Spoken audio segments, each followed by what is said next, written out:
আজকের আলোচনাতে বেসিক্যালি আমরা সমকামিতার ইতিহাস নিয়ে কথা বলবো, কিভাবে এটা শুরু হয়েছিল পৃথিবীতে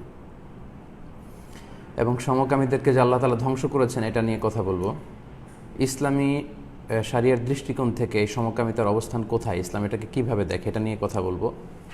পাশ্চাত্যে এই সমকামিতা নিয়ে লোকজন যেই ক্রাইসিস ফেস করছে এটা নিয়ে আমরা কথা বলবো এবং সবশেষে কিছু সাজেশন আপনাদের সাথে শেয়ার করে আজকের লাইভটি আমরা শেষ করবো ইনশাআল্লাহ তাআলা। শুরুতে আমরা একটু জানার চেষ্টা করি যে সমকামিতা কি। আমরা নিশ্চয়ই এই শব্দটির সাথে কম বেশি সবাই ইতিমধ্যে পরিচিত হয়েছে। সমকামিতা, যেটাকে ইংরেজিতে বলে homosexuality, আরবিতে বলা হয় আল-লিওয়াতা। সমকামিতা হচ্ছে সমলিঙ্গের প্রতি যৌন আকর্ষণ, অর্থাৎ পুরুষ সাধারণত সে নারীর প্রতি আকৃষ্ট হবে, একজন নারী তিনি পুরুষের প্রতি আকৃষ্ট হবেন, এটাই পৃথিবীর সাধারণ নিয়ম এবং প্রাকৃতিক নিয়ম আমরা জানি।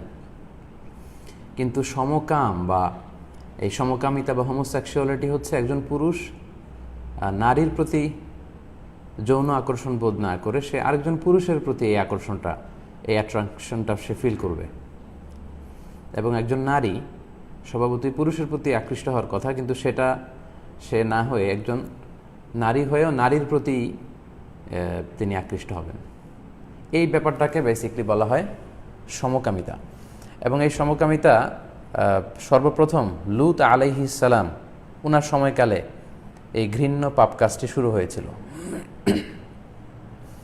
আমরা লূত আলাইহিস সালামের কথা কম বেশি সকলে শুনেছি। আল্লাহ তাআলা মানবজাতির হেদায়েতের জন্য যত আম্বিয়া আলাইহিমুস সালাম পৃথিবীতে পাঠিয়েছিলেন তন্মধ্য থেকে লূত আলাইহিস সালাম অন্যতম, এবং উনি ইব্রাহিম আলাইহিস সালামের সমসাময়িক একজন নবী। শুধু এটাই না, তিনি ইব্রাহিম আলাইহিস সালামের আত্মীয়ও ছিলেন। সম্পর্কের দিক থেকে সাইয়েদনা লূত আলাইহিস সালাম ছিলেন ইব্রাহিম আলাইহিস সালামের ভাইপো বা ভাইয়ের ছেলে। তো লূত আলাইহিস সালামকে আল্লাহ তাআলা সাদুম গোষ্ঠীর নিকট পাঠিয়েছিলেন, সাদুম কমিউনিটি, যেটা বর্তমান সময়ে জর্ডানে অবস্থিত। এই সাদুম গোত্রে ওই জনগোষ্ঠীর হেদায়েতের জন্য আল্লাহ তাআলা সাইয়েদনা লূত আলাইহিস সালামকে তিনি প্রেরণ করেছিলেন। এবং এই সাদুম গোত্রেই সর্বপ্রথম এই সমকামিতা বা সেম জেন্ডারের প্রতি সেক্সুয়াল অ্যাট্রাকশন যে আমরা শুনছি, সমকামিতা বা হোমোসেক্সুয়ালিটি, সর্বপ্রথম এই জনগোষ্ঠীর মধ্যে এই বাজে স্বভাবটি সর্বপ্রথম পৃথিবীতে দেখা গিয়েছিল। কিভাবে এটার উৎপত্তি হয়েছিল আমরা শুরুতে এটা শুনি।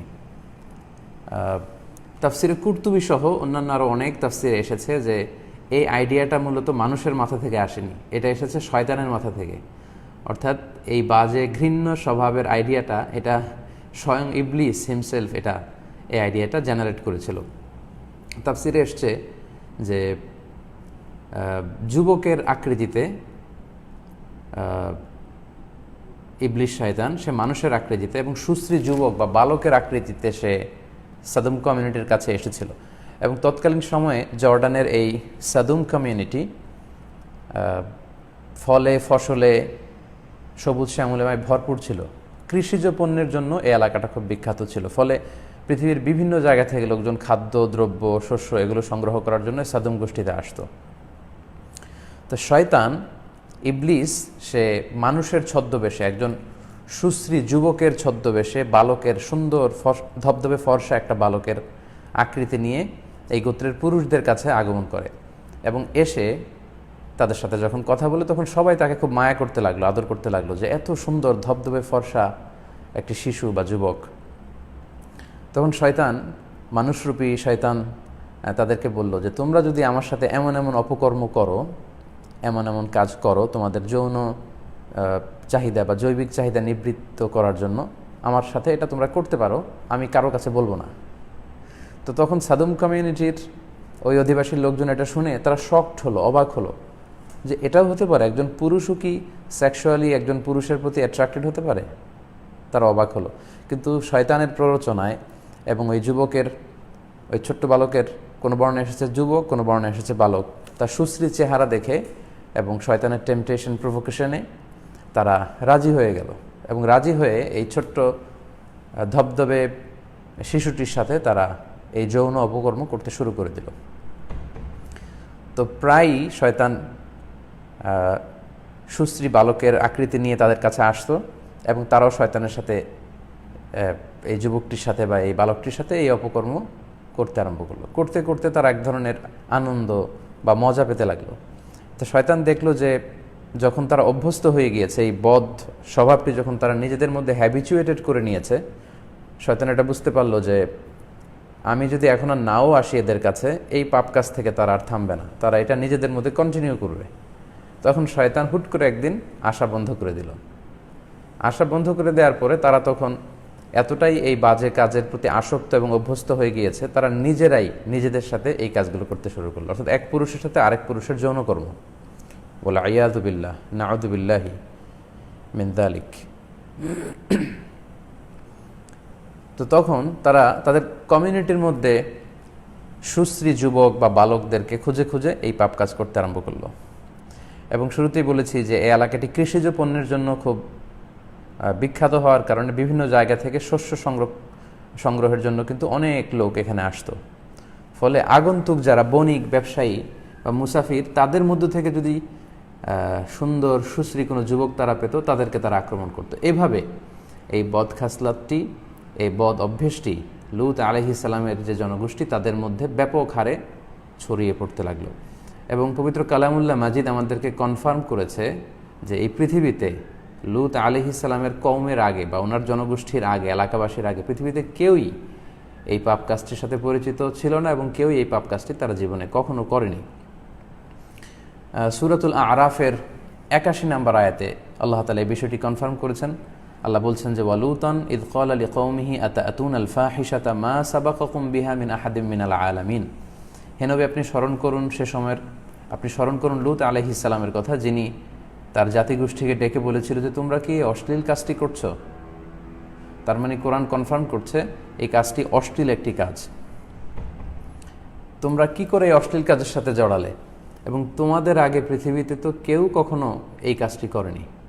লূত আলাইহিস সালাম জাতিগোষ্ঠীকে উদ্দেশ্য করে এটা বললেন যে তোমরা এই অশ্লীল কাজের সাথে নিজেদেরকে যুক্ত করলে, তোমাদের আগে পৃথিবীতে কেউ এই সমকামিতায় যুক্ত হয়নি। ইন্নাকুম লা তা'তুনা রিজালা শাহওয়াতাম মিন দুনিন নিসা। তোমরা জৈবিক চাহিদা বা যৌন চাহিদা পূরণের জন্য পুরুষরা নারীর কাছে যাবে, কিন্তু সেটা না যে তোমরা পুরুষে পুরুষে এই পাপ কার্য করে তোমাদের জৈবিক চাহিদা নিবারণ করছো। বাল আনতুম কওমুম মুসরিফুন, তোমরা তো আসলেই একটা অবাধ্য জাতি বা সীমা লঙ্ঘনকারী জাতি। অন্য আয়াতে আল্লাহ বলেছেন বাল আনতুম কওমুন তাজহালুন, আর এক জায়গায় বলেছেন কওমুন আদুন, মানে সীমা লঙ্ঘনকারী। ইউ ক্রস দ্য লিমিট, যে লিমিট আছে এই লিমিটতে তোমরা ক্রস করে গিয়েছো অপরাধের দিক থেকে। তো সূরাতুল আরাফের এই আয়াত থেকে কিন্তু আমরা স্পষ্ট বুঝতে পারি পৃথিবীতে লূত আলাইহিস সালামের কওমের আগে কেউ এই পাপ কাজ করেনি, এবং কোরআন কনফার্ম করছে যে এটা একটা অশ্লীল কাজ। এবং তারা যেটা করতো সেটা হচ্ছে পুরুষে পুরুষে যৌন ক্রিয়া, এই কাজটা তারা করত। তো এই কাজ যখন পুরো এলাকার মধ্যে ছড়িয়ে পড়ল, সাইয়েদনা লূত আলাইহিস সালাম আল্লাহর আদেশে ওনাদেরকে দাওয়াত দিলেন, জাহান্নামের ভয় দেখালেন, আযাবের ভয় দেখালেন, কিন্তু কোনো কিছুতেই এই দাওয়াতে কাজ হলো না। উনি ব্যর্থ হলেন ওনাদেরকে বুঝাতে। ফলে এই পাপ কাজ এলাকার মধ্যে ছড়াতেই লাগলো, এবং তারা একটা গ্যাংস্টারের মতো করে ফেলেছিল।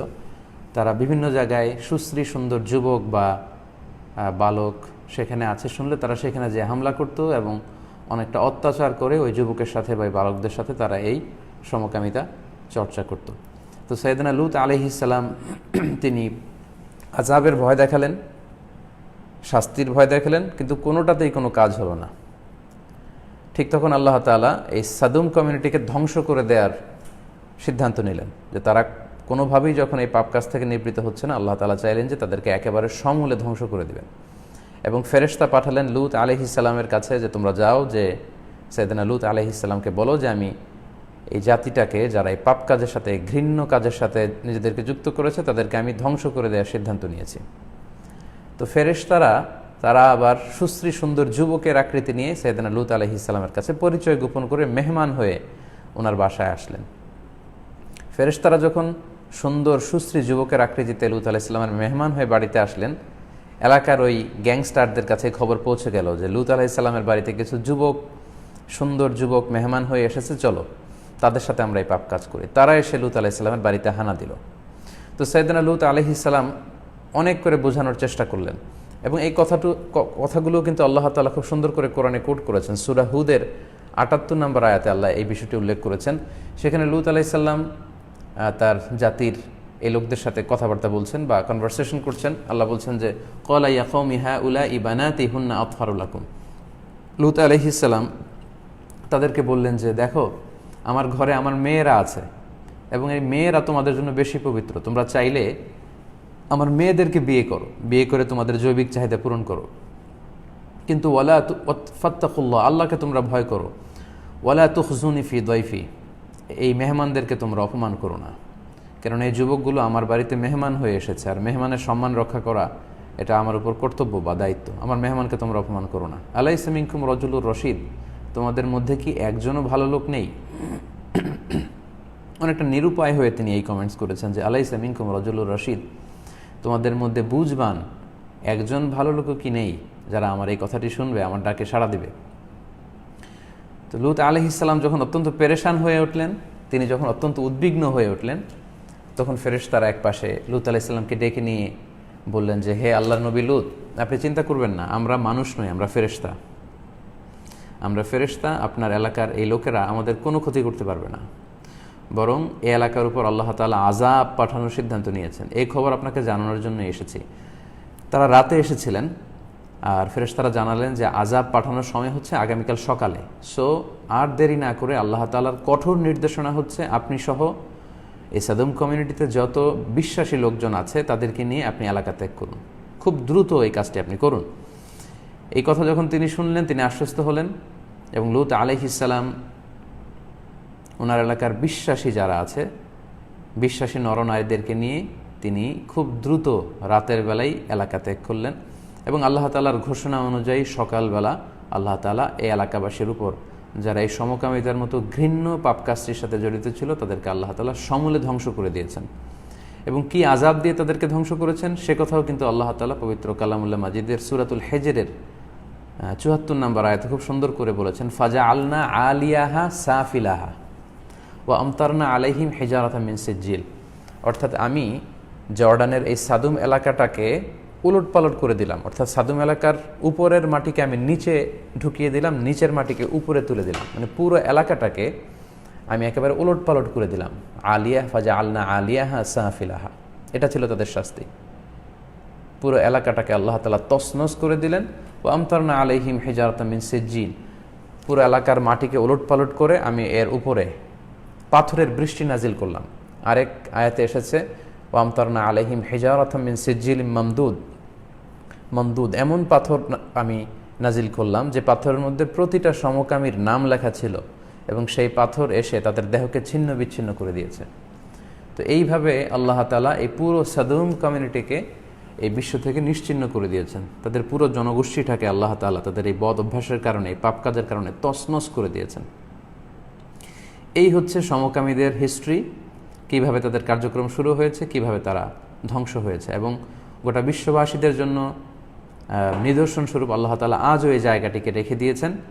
এই জায়গাটাতে আল্লাহ তাআলা এখন একটা হ্রদের মতো বানিয়েছেন, হ্রদ, যেটাকে ডেড সি বলে, আপনারা প্রায় শুনে থাকবেন। আরবিতে বলা হয় আল বাহরুল মাইয়িত, মৃত সাগর, ডেড সি, যেটা জর্ডানে অবস্থিত। এটার পূর্ব দিকে হচ্ছে জর্ডান ইসরায়েল সীমান্ত, এটার পশ্চিম দিকে হচ্ছে ওয়েস্ট ব্যাংক, পশ্চিম তীর। বিশাল এই এরিয়ার মধ্যে এটা এই লোহিত কি বলে মৃত সাগর, ডেড সি আল বাহরুল মাইয়িত, এই মৃত সাগর গোটা বিশ্ববাসীদের জন্য সাক্ষী হয়ে এই অভিশপ্ত জাতিদের কি ঘটেছিল সেটার সাক্ষী বা নিশানা স্বরূপ আজও কিন্তু এই মৃত সাগর পৃথিবীতে রয়ে গিয়েছে, এবং জর্ডানে সেটা অবস্থিত। অনেক দর্শনার্থীরা সেখানে যান এবং সেটা ঘুরে দেখেন। এটার নাম মৃত সাগর বা আল বাহরুল মাইয়িত দেওয়ার কারণ হচ্ছে এই সাগরে কোনো মাছ বেঁচে থাকে না, ইভেন কোনো প্রাণীও বেঁচে থাকে না, কোনো মাছ, কোনো সাপ, কোনো ব্যাঙ, এমনকি কোনো গাছ, লতা পাতা, শ্যাওলা পর্যন্ত জন্মায় না। এত ঘন, লবণের ঘনত্ব এত বেশি, এবং এই জায়গাটা হচ্ছে the lowest land area on earth, পৃথিবীতে সবচেয়ে নিচু এরিয়া। এবং এই মৃত সাগরের লবণের ঘনত্ব, সল্ট ডেন্সিটি এত হাই, সেখানে মানুষ ডুবে না, সাঁতার কেটে সেখানে ভেসে থাকা লাগে না, মানে সব কিছু সেখানে ফ্লোটিং অবস্থায় থাকে। মানুষ হাত পা না নাড়ালেও সেই সাগরের মধ্যে মানুষ ভেসে থাকে, এবং সেটার সল্টের density at least 8 times more than the ocean water.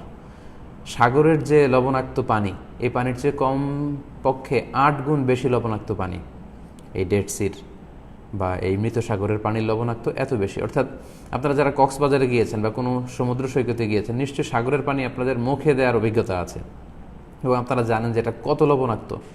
এটা গিলে খাওয়ার অবস্থায় থাকে না, এতটাই এটার এত সল্টি হয় সাগরের লবণের পানি।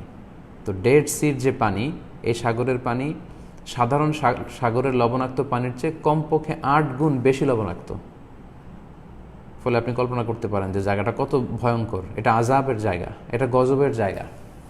সো লূত আলাইহিস সালামের কওমের এই পাপ কাজের কারণে আল্লাহ তাআলা পুরো জাতিগোষ্ঠীটাকে তছনছ করে দিয়েছেন, একেবারে সমূলে নির্বংশ করে দিয়েছেন, ধ্বংস করে দিয়েছেন, এবং জায়গাটাতে আল্লাহ তাআলা এখন ডেড সি বানিয়ে দিয়েছেন, মৃত সাগর।